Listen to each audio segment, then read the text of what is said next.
All right. Okay, so we're with the Cincinnati Tennis Foundation, and Nikki, you're the COO. Matt is the executive director, and Vanessa is the educational consultant and on the board. So I understand we're going to be seeing a little Channel 9 video later. So let's just dive into the who you are, what you are, why you are, what you do, how you do it, so forth, and why you would like Elsa to support you. Nikki, I can give the 1 minute nutshell if you're okay with that. You gave it this morning at a meeting we had, so I can give it now. Yeah, so we're really thankful to be here. We know that you guys have an interest in youth and education, and that's very important to us. And basically, when we started our organization about 5 or 6 years ago, we were doing a lot of things to help the community via tennis and our community ad hoc. And we formed a 501c3 about 5 or 6 years ago, and now we do it in a much more formalized way. And the moral to the whole story is we think that tennis is a great sport to teach life and character lessons, and we've done that for a lot of years as coaches and leaders, but we feel like it is not very accessible to the overall community. And we want to change that. And we think that's a nationwide issue, but it is very apparent here in Cincinnati. And really, there's 14 indoor local clubs, and they're all in the suburbs, and they're all hard to get to. And we do a ton of introduction programs, that's what we call them, that include education and character themes. And now with Dr. Vanessa on board, and Xavier, we've really taken that education curriculum to another level. But we want to make a home for these kids to continue. And that's where we landed on Withrow High School. We've got a partnership with Cincinnati Public Schools and their network, which is over 80% underserved population. And we want to make not only an introduction, but a pathway, a lifestyle, a community where they can learn lessons and also receive tutoring and nourishment. And we want to do that with our platform, which just happens to be tennis. And we believe in, hey, use the gifts and the advantage you have. And our advantage is we have a very strong head start and community and network in the tennis world. And so let's use it to impact our youth, in particular our underserved youth, and let's use it to change Cincinnati. So that's kind of our nutshell. Nikki, I don't know if you think I hit most of it there, or if you want to get a little more specific into programs or anything, but I just want from the helicopter there. I'll dive into a little bit more of the details, kind of the background. So as Matt shared, it started kind of with how do we get more kids access and making that not just geographically accessible, but financially accessible. And then, also looking at what can we do so that we're not just, the sport has the character component, but what can we do to develop more? So last year we became an NJTL, which is a National Junior Tennis and Learning Organization with the USTA, where we really changed from an organization that was offering introductions to tennis to an organization that is focused on full pathways with education. And as Matt mentioned, we've jumped in a lot on that in the past year. So now this year, we've got 3 programs set up that are not just the introductions to tennis, but also offer that additional component. Right now, that's happening at CHCA's Otto Armleader campus downtown in OTR after school. And then in the summer, it will be down at Ziegler Park in the Pendleton neighborhoods. And then in the fall, we're going to be doing that at the Withrow campus. As Matt mentioned, we have a big project right now that we're doing that is refurbishing all of the courts at Withrow and offering programming there all summer to be getting more kids involved in tennis and in the, creating that pipeline of kids that'll be available after school in the fall to continue and benefit from that educational component as well. How you go ahead, Ruth? Where's the CHCA tennis downtown? Or what's the connection? If there's no, I mean, there's no tennis. We do it in the gym and on the basketball court. Same when we do stuff at the parks. It's the best getting kids out there. The school downtown is a component of the CHCA campus where all of the kids are scholarshiped. It's at what, Main Street and 9th? Is that right? Yeah. Yeah, and a lot of the youth tennis now it's changed over the last 20 years, where it's delivered on a red ball in a small racket, which is very age appropriate. And then the nice part about it, you only need a 36-foot court, where a typical court is 78 feet. So you can do it in a gym, parking lot, whatever.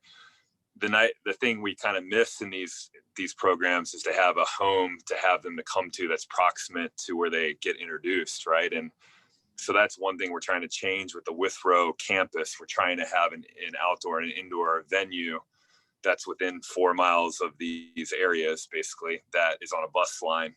So we're working through logistics on that with CPS, but we feel really good about that. Vanessa, would you mind jumping in? I mean, you have a lot of experience with this as well in New York, where you've been there and done that. So maybe you can share a little bit more too about what you've seen and the vision of where we hope we will be. So one of the things is that I'm a product of the New York Juniors Tennis League. So in New York, I had the opportunity to participate in the summer programs and also during the year, where I would attend the tennis programs, but also I would have the opportunity of getting enrichment in language and mathematics and things like that.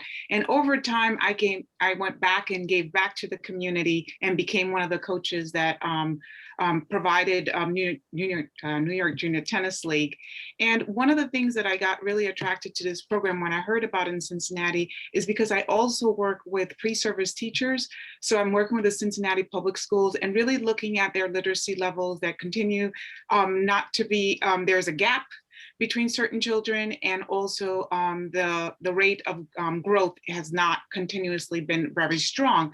So one of the things that I did in looking at the curriculum, even for this spring, as we piloted the program, was really looking at how do we incorporate the next generation character building skills, but bring it through a literacy and having activities and engagement that really call to the child. So really fostering a love for reading for the children, where they're nurtured with literature, a variety of different literature, but at the same working on character development, and also having opportunities for them to build their reading comprehension skills. So really providing a strong program that will really encourage and enhance their literacy that we know can be stronger, with providing them, especially in this community where sometimes parents are not available to provide that reading. A lot of times they don't get a chance to go to the libraries, but having a place where they can dive in deep, do some reading comprehension, have some fun activities. Last week, they had an activity where they were playing with the ball and trying to balance it, and talking about other athletes and hearing their biography about how they've become a star. So for the summer, we're looking to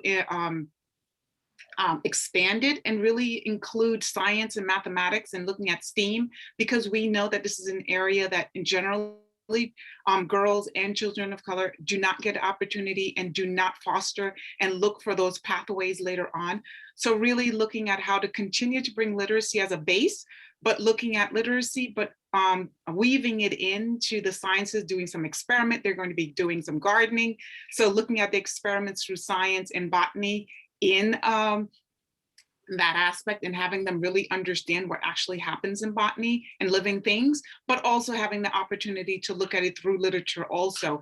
So we're really looking for a way to provide children enrichment, but also we're looking for a way to provide tutoring. So we also split the kids if the kids really need some tutoring, providing that language and math tutoring support that they might need to really enhance the wholeness of the child. Because we believe that if you're going to be a tennis player, the tennis player is wholehearted in the sense that there's a character that's really important, there's discipline, organization, accountability, and also their educational cognitive development that's really important. So looking at all those facets, we saw tennis as an avenue to having children have an experience that normally they would not have, but also taking that advantage and really giving children a culminating experience where they can gain tremendous amount of skills in a variety of different ways that can really enhance their future. And I look at my future, I continue to play tennis, but I've had opportunities And where I am right now, I could be thankful to the discipline that I got, the organization that I got through the New York Junior Tennis League, and also my enthusiasm and openness to do certain things and to be available. I also think it'll be beneficial to our teachers, our pre-service teachers, as they get into the field, having that experience and opportunity to engage with children in the community. A lot of times, they're as pre-service teachers, they've never been in the community, and next thing you know, they're working at Cincinnati public schools and not knowing how to navigate that. So having the opportunity for them to be part of the community at an early stage and providing and having the guidance that Dr. Googins and I are providing the students will really be an asset, not only to the pre-service teachers, but also for the children of Cincinnati.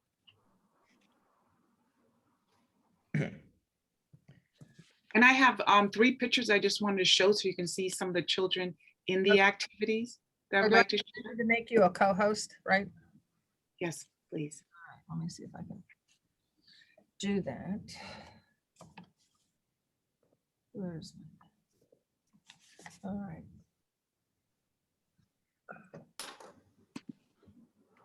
Nope, that's wrong. Oops. We're not doing it.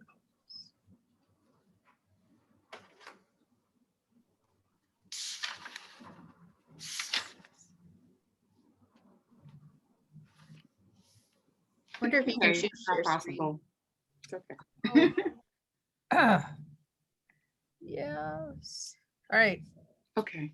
So I just have 3 pictures, but I want to talk about an example of some of the activities that we do.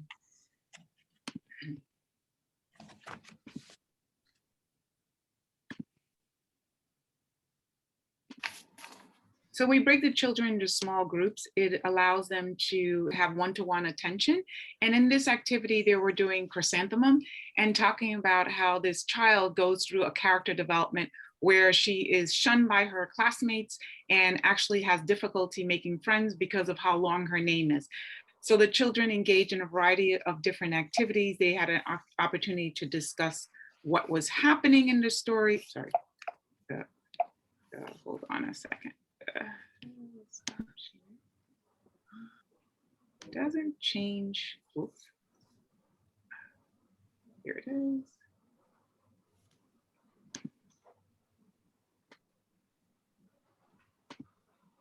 So in this picture, you can see that there were times during the story that they were disrespected and respected. And so they talked about that character development, but within the context of the literacy, so children engage and involved in those different activities. So usually the session lasts about 45 minutes where children are involved and discussing and having this opportunity to really participate in a literacy-based program.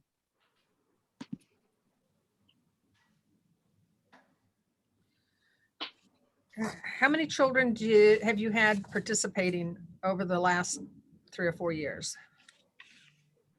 And I was just to follow up to that, I guess mainly how do you recruit or not recruit? How do all the kids find out about your program? I know you kind of have that strong partnership with the Cincinnati Public School. Is that kind of mainly the connection that gets kids involved with the program? Is there something else that's getting them involved?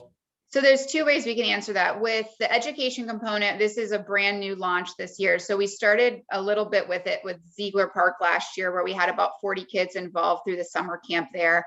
And we did light educational things that we got from the USTAs. It related to a little bit of math and literacy, but it wasn't nearly the program level that we are today. So the education just started. We got that designation to do the education stuff in December with the USTA and launched our programs in February.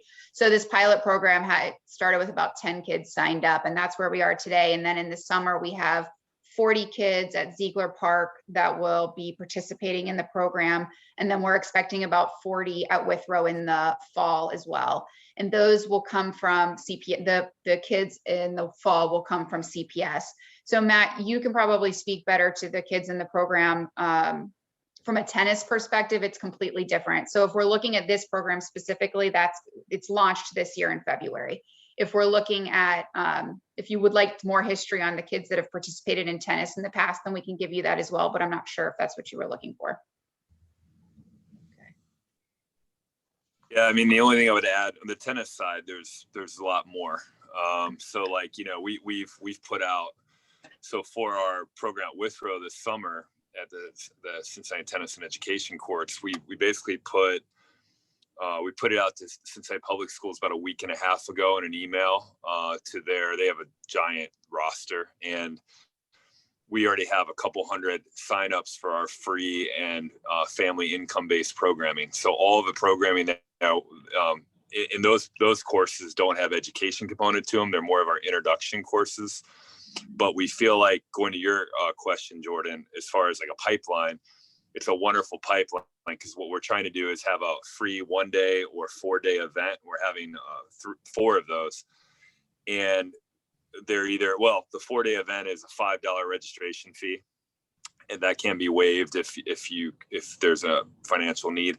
And then the 1-day is a free event, and we have a couple hundred already. We feel like that'll be our natural pipeline to our educational programs as well.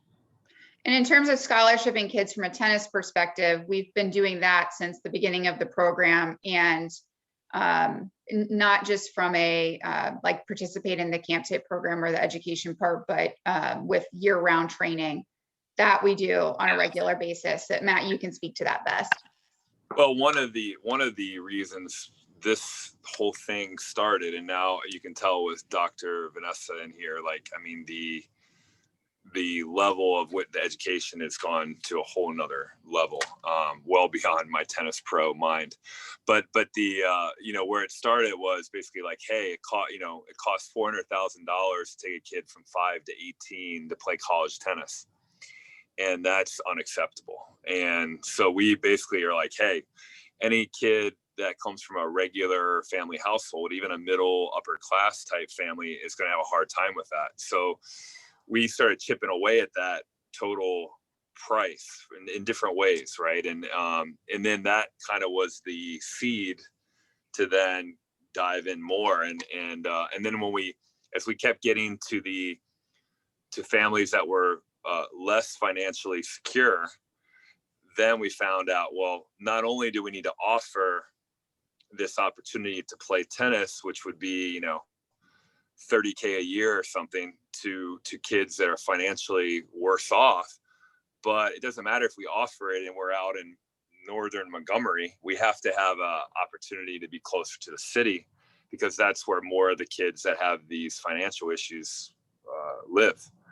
So I don't know if that gives you more background, but that's kind of where I went with it. Oh, go ahead. Sorry. I have a question, and Yep. you know, so I have, you know, just some personal experience when a child is not doing well for whatever reason, attention deficit, whatever, you know, the school gets really shut down about allowing them to participate in extracurriculars. Mm-hmm. And so, you know, that normally you know, and STEM's all great in that, but those are the kind of kids that are being shut out because of STEM, because they're never going to get it. It's not their interest. And so while I'm real happy everybody's interested in STEM, you know, I've got a niece who's never going to do STEM. She's got lots of attention deficit. And so just trying to get her on a path that's going to give her some real tactile types of skills is important. So how do you work with the school districts? Because like, I know she's a runner, but because she's always right there on the marginal line with regard to her work, and she works really hard to try to stay there, they won't let her run. So how are you all working with that? One of the important things is that, and what you're speaking about is it's something that the universities have to continue to work with the Cincinnati Public Schools in providing teachers that have a better capability of providing those hands-on experience. And my background, I have international baccalaureate background, and I also have a Montessori background. So we're always looking for ways to provide concrete, so even when I talk about the STEM, it's not like we're gonna study it in a textbook. We're gonna get into the dirt and have fun. So these children that normally would not have the attention span are now engaged in pulling out these roots and looking at them, examining them and studying them. And I have found that has been really successful with children who tend to be very hyperactive and need that engagement that's concrete. So providing more and more of these opportunities for schools like Cincinnati to see these programs be successful in providing children with a different method, not sitting in a textbook, sitting at rows and desks, is not the way that certain children learn, but getting them involved and getting their hands in there and actually exposure to that is really something that's going to change and give an opportunity for children to succeed in other areas. I don't believe that math and science off limits to certain children. I think it's the way that we're teaching it and the way that we're providing that instruction that limits. We should really be able to give children, all children, the opportunity to excel in any area that they want, but providing them those hands-on, concrete didactic materials that will really enhance their ability to overcome their disability through working with the materials and having teachers that are more patient and also having the skill set that they need to be successful. Again, I don't disagree with that, but how are you getting the schools to allow these children to participate in an extracurricular when they say you can't participate in an extracurricular unless you have a certain grade average? And that's really my concern, because that's a real block. You have a lot of kids who they're just, making not participate, not be active because of their grades. So how are you working with the schools to get those kids into your program? So like at CHCA, for example, at Otto Armletter, we have a couple kids within that program need help in specific areas. And for them, this is an opportunity for them to get after school tutoring. So the parents want them to be there. The teachers want them to be there because they know that they're getting help that they wouldn't get if they were going to a different after school program. So I don't know that we've addressed that concretely with CPS in terms of who is, allowed to participate. But I think right now, but all the organizations that we've talked to have seen this as an opportunity for those kids to get the support that they otherwise wouldn't because they were doing something different after school. Well, and quite simply too, another angle here is this isn't really a traditional extracurricular. This is a separate program. It isn't like, oh, you're signing up for your school, volleyball team, and oh, you can't do it if you have whatever. These are separate registrations that are not part of the CPS extracurricular activity. Now that can change. We're going to morph this a little bit as our numbers grow and we dig in the fall, for sure. And it's been a little extra tricky, obviously, with the COVID and everything, but I think it's positioned a little differently than a traditional extracurricular, if that makes sense. It makes a lot of sense, but again, just saying from a traditional regimented school perspective, because running and playing volleyball also helps kids who have lots of energy. I just, that's always a concern to me because it's very frustrating. It takes away their self-esteem because they're not allowed to do it. They get pulled out because they're not allowed to do it. And so while I agree with you have the tutoring piece attached, maybe that makes a difference, but I don't know. So just saying, be wary of that, because that's what makes it valuable, that they can then do things that they can excel at, like play a game. So I think that's a wonderful thought. And honestly, we haven't really crossed that bridge. So I that's well noted. And it made me think of the positioning of the program, as you brought that up, because we've been doing it more directly with, like, for example, Arm Leader, we've done it directly with the administration in a private school setting, right? This is different, but to that point, I think the sign up nature of it is not traditional, but we need to keep that in mind. So it's a wonderful point. How do you transition kids who are in your program that want to pursue the competitive path in tennis? How do you identify them? Do they self-identify? And then how do you get them into the competitive tennis arena? Yeah, so we've done that, dozens of times so far. Not as much through the education program yet. However, that should naturally progress, in my opinion. But we've done it more through our what we call our Play Tennis Cincinnati program, which is basically a free program of introductions. So typically what happens, the kid or the family will come, they'll enjoy it, they'll get a racket, they'll have a great 3 or 4 day experience. They they then reach out to us and we do a giant parent presentation at the event. And then the interested families typically go, well, where could we continue? And then we go, well, here are a couple of our programs. And then they do it, and there's scholarships available for all of that. So let's say they do the free 4-day, they may then do a month of one of our programs, and maybe the normal price is $60, and they'll apply online with their W-2 and everything, and our board will review it. And if they're a candidate for a free course, we'll allow that. And then the kid will continue.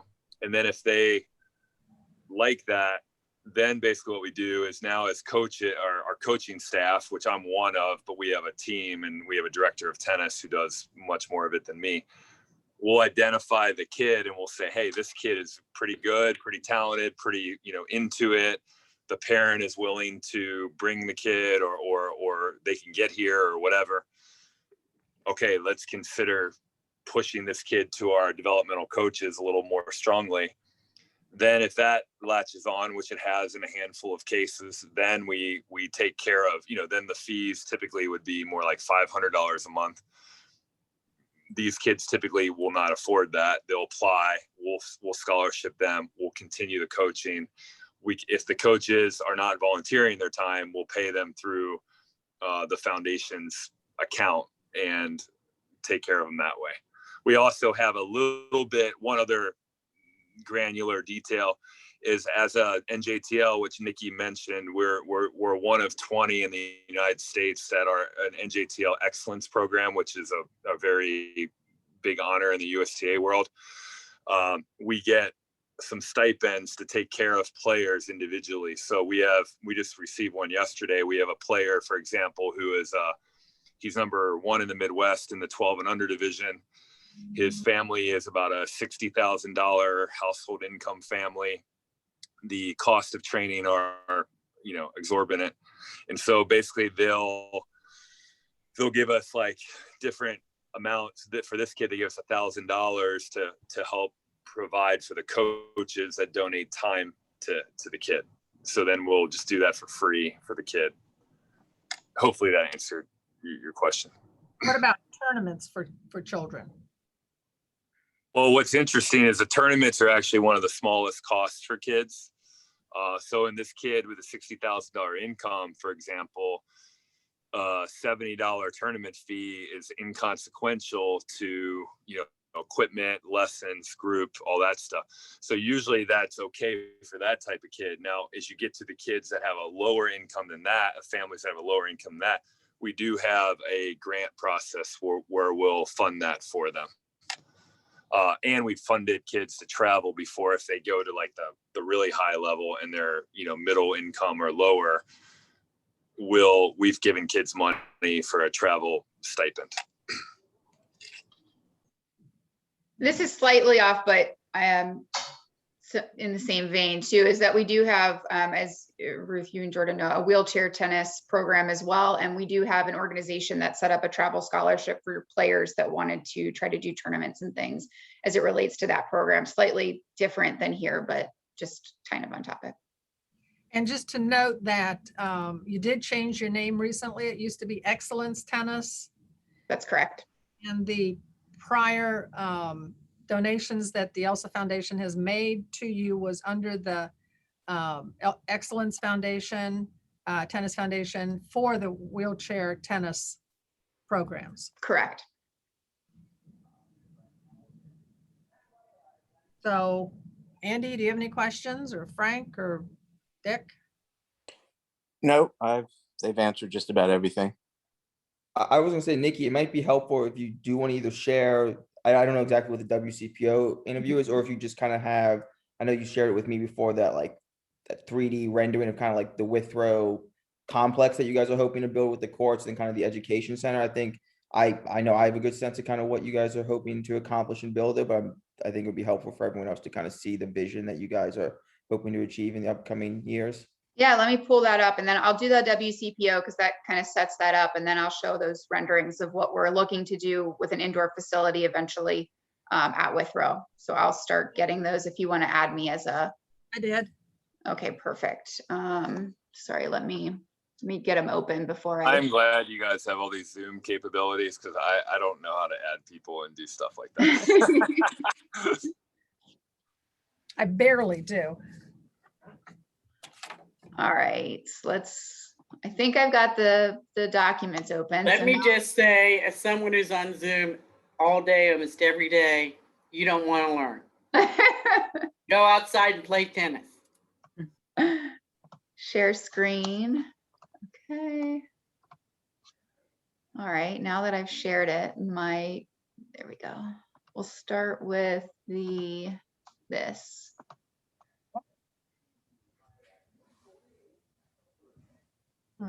Sorry, can you guys all see this before I? Can see it, can't hear it. I don't know if we can hear it, but we could see it. I don't know how to make it so that you can hear it. Does anybody have any thoughts on that?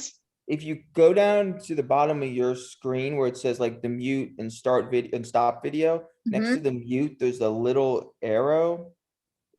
You see, and that Yep. kind of pulls up a menu. There might be something in there. I don't know how your audio is set up that could possibly do it. If So not, maybe choose same as system instead of microphone. yeah, try that.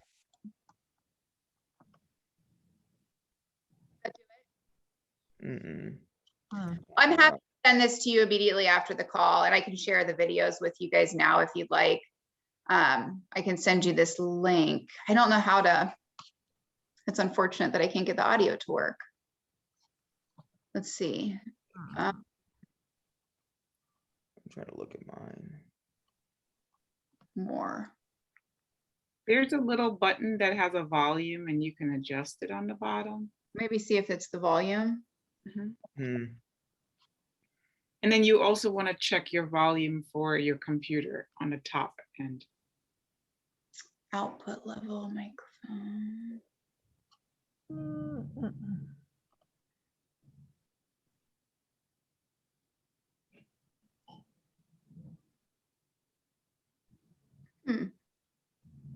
What's up? Well, maybe if you go back to the audio setting, I don't know what's in there, but I don't know.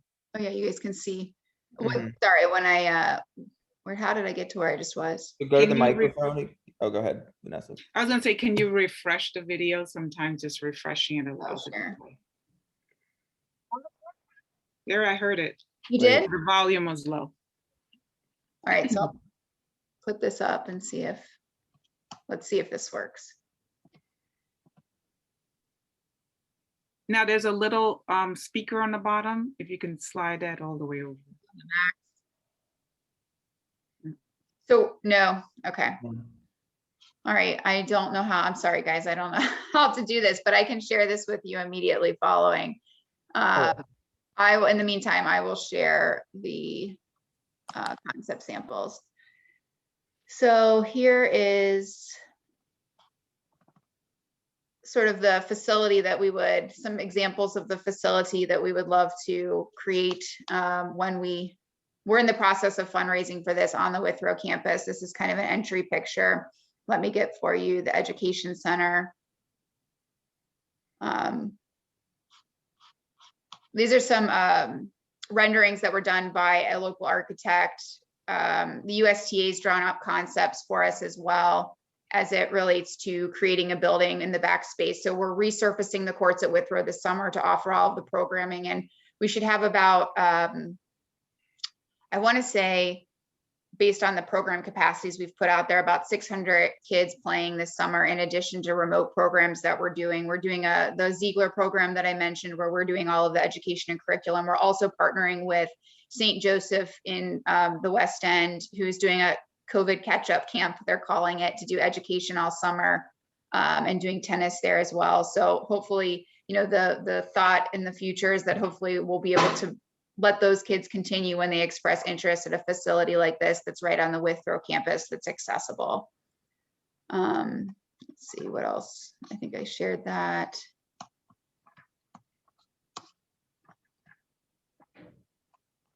An exterior. The courts sit right. This version of it's probably not realistic given how we need to do the orientation, but the courts sit right along the sit right along the Wasson Way Trail. So it's a really exciting opportunity for the fact that it's very easily, people can get there via bus, via car, via the highways right there, the bike trails right there. There's just a lot of opportunity. And it's nice with the Xavier partnership as well, when we have education students coming. I mean, when the weather is nicer, we could literally have kids riding their bike to get there and being accessible. So. Well, let me go to the measurable goals that you have. Mhm.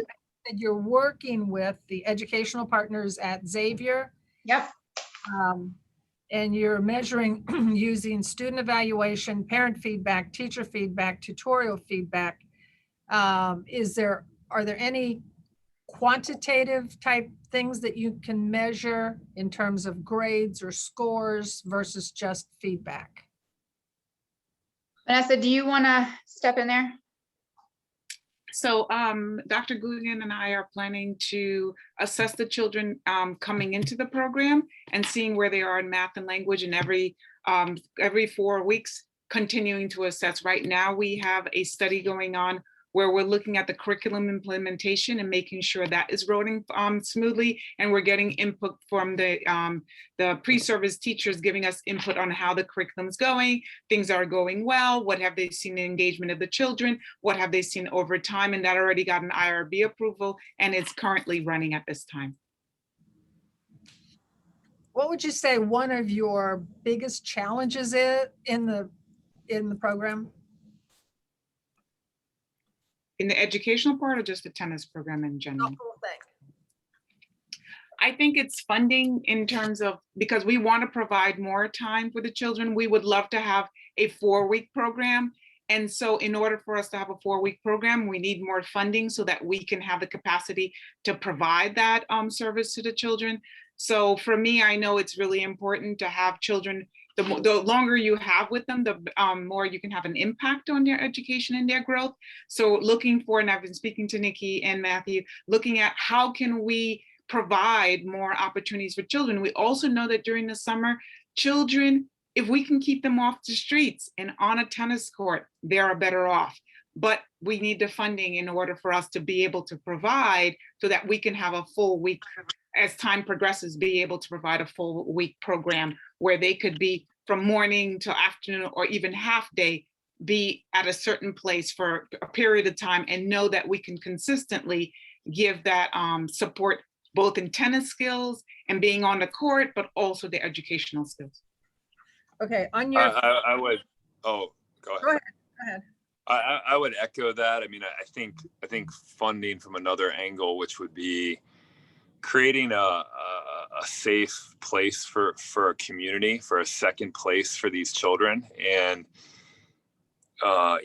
a lot of organizations, and I'll speak for the tennis world, there's 2 main ones that have done it with inner city youth, and they do a great job.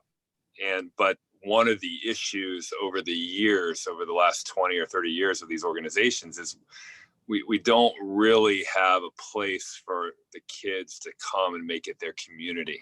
And we do a lot of things kind of like what we're doing, kind of on wheels, right? And out and about. And that's great. That's great. But that sustainability of digging in deeper, it's going to come from a second place, in my opinion. So I think the funding is critical to that. So are you depending upon the bus lines, public transportation for the kids to get to the Withrow location? So we've talked with a couple of different areas. We've talked with CPS about busing kids after school from CPS schools to Withrow. So we've talked about that angle, and next spring, I think, will be the first time that we'll be piloting that. We weren't able to do it with COVID this year, obviously, and we want to get the courts all ready and things along those lines. But so next spring, we've already talked with them about actually busing kids from CPS schools to Withrow. In addition, a lot of schools have programs set up. So if you're familiar with the Cincinnati Squash Academy, they have an after-school program where there's kids get transported there. And a lot of the schools have like parent groups and things that have come together to be able to get those groups of kids there. So the schools that we've talked about leveraging that same model in order to make sure we can get kids to come from maybe some of the schools that aren't CPS that we're not able to bus. And a few of the teachers, Sorry, what? Similar systems. What they do now, we would use the same model they use at the Squash Academy now for the schools that Nikki mentioned. And I think for the public schools, we're going to have to learn as we go on that. We have discussed as well adding additional, as we grow, adding an additional budget for a transportation service and things of that nature. But I think those are cans of worms we're going to have to keep opening as we go. But we have a great start with the CPS partnership and the current network of the inner city schools. Can I ask this, because everybody seems to have summer camps and we particularly like summer camps. But isn't there a combination of all of those things for everyone has these programs to have someone transport to all these different camps that everybody's got, and have one place where all these kids can have lunch? Because everybody seems to be duplicating the transportation and the eating piece. And it's like, well, if you're using Withrow and you're using it for this, I'm assuming something else is happening on that campus. Is there no coordination with that? Or is there an organization that is trying to coordinate all very well worthwhile, but some of them, we mentioned volleyball before, but the Squash Academy, there's got to be a way to coordinate that so you don't have everybody running to different parties when you're basically using the same schools. Wonderful point. We hope that one day Withrow campus is doing that. I think right now, most people would say that's not happening. At the Squash Academy, they have a dedicated facility. That's one of the reasons why they have such great transport there. It's pretty close to where the other schools are. And honestly, no offense to squash, I don't think it's the most conducive sport to teach the kids. I mean, it's very hard, but they have and there's not really a pathway in squash. But the great thing about it is it's right there across from Washington Park, and it's a beautiful facility. And you can get the kids there in 2 minutes on a school bus, right? And so to your point, I think we do have big dreams of, there are 2 baseball fields there that are beautiful, that are world class. There's a football field there that you couldn't make any better. And there's a grass space there, which there still will be, even if we put an indoor center. So I think to your point, there should be a lot more collaboration there, and we'd like to, but we're starting, you start where you are and you just keep adding, and that's what we're trying to do. What would you say is one of your best success stories that you have? Go ahead. I think in our little suburban pocket up here where we do most of our teaching, we've really made tennis accessible. We've had over 300 college players. I would say not even 100 of them have paid full price. That's very unknown and under the radar, but it's cool. And we've created a mentoring situation where kids give back to one another in a true community. We just haven't done it really in the lower income families. We've created a lot of diversity. Our programs here are 70% diverse at a low estimate, but financial diversity has been a real hurdle for us. So that's something that I think the newer location will create. Another quick one would be, I think, our free introduction programs. They're national templates for people. Play Tennis Cincinnati was highlighted and studied by the USTA National Office. They're trying to bring it to other markets. So that accessibility has been really cool. And then I think moving forward, the education side will be a national template. I think it's super different and incredible that we have Xavier and their expertise involved, because most of the education programs in the tennis world are a pro like me with a couple coloring pictures at the back of their car. And we're not doing that. We're doing it a different way. So we're pretty excited about that. I think there's 2 specific things that I would add to from like a specific person perspective. So one of them like one of the ways that kids come into the program, as Matt mentioned, was Play Tennis Cincinnati. So there's this girl, Ellery, that came in 2019. I believe it was when we did the Western and Southern one, and she came in and she played for free as part of that. And then she came in, she did 4 weeks, and she's still at 5 seasons right now, being scholarshiped and playing and getting lessons and participating in the group. And we've done like a little spotlight on her on our social media. And it's just kind of like, she's like, I never realized how much I would get from the community of tennis and my friends that I've made and just the experience that I've had. So she wasn't part of our education program. She was part of what we had been doing from a tennis scholarshiping perspective. But it's really cool to see someone that just signed up for a free program that's still playing 2 years later and benefiting from that and building a community on that. The other person that I think has really grown a lot in the last couple of years with us is Matthias, who's in our wheelchair tennis program. So he's 15, he's a freshman in high school, and he's been playing with Emmy now for a couple of years, both our outdoor clinics, and then she does lessons for him. He's scholarship through the program. One of our donors actually just got him his first wheelchair, tennis wheelchair. So that's been really exciting for him to focus less on the mobility issues that he was having with the chair, but now he's got something that works for him. And he was really struggling in school last year. So last fall, this was kind of more ad hoc before we had our official programs. I talked to his mom and he was just struggling. So we were able to, with COVID and being at home. So we were able to line up tutors in English and math for both of him that did online Zoom calls like this to do.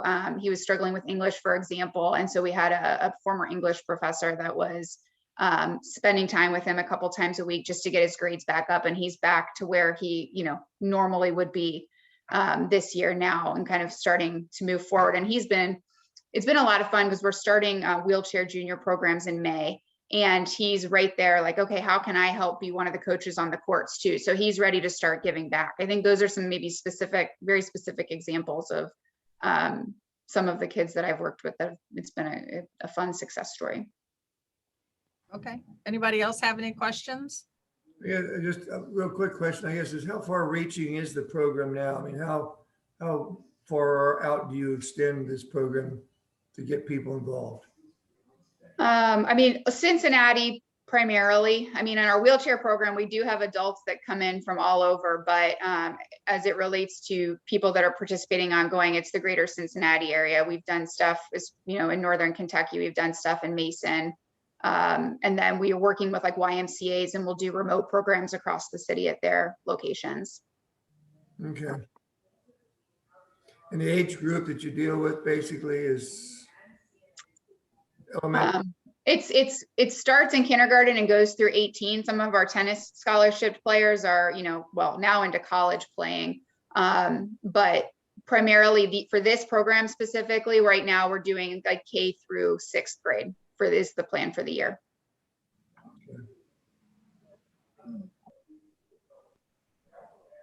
I don't know if anyone else has any questions. You guys have, oh, Frank. A long time ago, I went to West Point, and in the curriculum there, the PE curriculum, they had tennis, they had volleyball and other sports, so people could pursue those later in their years when they were away from school. Also, oh golly, I guess it was 30 years or more ago, went to a tennis get together over at the Gardens, and I believe it was Rosie Cassell. I might be off on that name, but a girl. And the thing that amazed me were several things. One, how hard and fast that damn ball went. Number two, something that amazed me on her physical condition, she auctioned herself off to 3 or 4 other people for to get money for different charities. But also at school, we had a coach that I was telling Jordan about. His name was Arthur Ashe. He was one of the coaches at school. So tennis is a great sport. I mean, that's some serious, unbelievable name dropping there, because Arthur Ashe is the legend. As tennis people, we do that, and he started the NJTL. So we're really fortunate to be part of that group. He started as a way for tennis people to kind of give back and organize. So yeah, awesome. All right. Well, do you all have any questions for the ELSA folks? I don't think I do. All right, Jordan, it's your turn. Our board meets at the end of April. I'd have to look at the exact, 29th. the 29th. We meet April 29th, and we usually get back to everybody within a week. So by the first week of May, you'd be hearing back from us. I guess, Nikki, if you want to send over the email of the WCPR article, I can get it sent out to everybody. And any other, if you have any other attachments or anything, but that should be fine. Sure. Oh, and Thank you. let me ask one more question, because this is what everybody wants to know. I think it's a little obvious, but how are you going to use the ELSA funds? What, Nick? We will add, so overall for the programming, I mean, we'll use it for staffing, we'll use it for the education director, we'll be using it for, I just spent a bunch of money on books and things along those lines, and the materials for all of our programming. That those will be the way we'll use the resources. Educational type of application. Mhm. Okay, just wanted to get that out there. All right, well, thanks for joining us. Thank you. Thank you so much for the opportunity. We Nice appreciate it. meeting you. Thank you. Thank all. you. I can't make the Bye. next meeting. I'm headed to the bench, all right? Yep, Thanks. Ruth, I won't be at the next meeting either. Okay, Right. don't hang up yet or go out. I want to hit the video for a minute. Hold on, give me a second. yeah, you're there. What about it? Yeah, I'm sitting on the couch. I was just looking for the next meeting. I'm still not gonna go video. I'm sitting here with an ice bag on me. We can't see the ice bag, so it's okay. Yeah, but I also look hideous and not shaven. I'll probably not. And I have to hold this up.